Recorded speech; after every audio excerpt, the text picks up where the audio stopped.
Iraqi project from the city of Surrey. Colleen Kerr joining us alongside Sergeant Holly Turton from the Surrey RCMP. An important discussion, fifth year doing it. Tell us about this bracelet, the project, and what the big idea is here. Absolutely. This is the fifth annual, as you've mentioned, Rocky Project. It's actually a South Asian tradition that promotes love and respect. And ultimately, we're using it as a broader public education campaign to raise awareness on the prevention of domestic violence. You know, domestic violence being the key here with the discussion. And Holly, let's talk about this. I mean, the complexities of the issue with domestic violence, we were just saying during the break, this is something that spans across different cultures, but how difficult is it to break the cycle for victims out there suffering from domestic abuse? It is very difficult, and we appreciate that there are lots of barriers that they face, economic, emotional. There's just a variety of barriers. It's a difficult thing to leave and to try and start over. And we try very, very hard within the detachment and specifically in the domestic violence unit to try and provide them the support and some of those resources to make that easier. And you know, as things get easier, you see the impact of community events like this.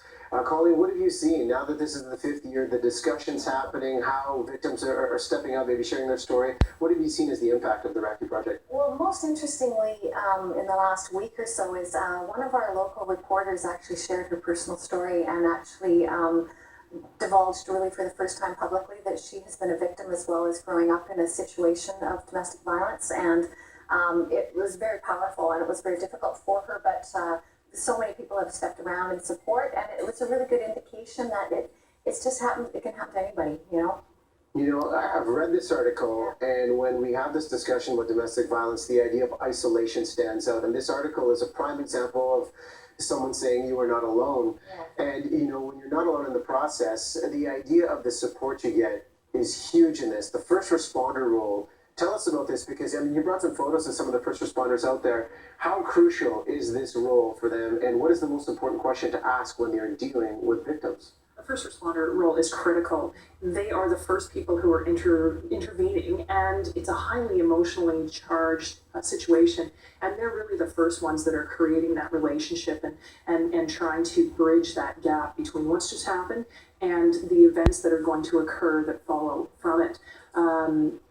It's a really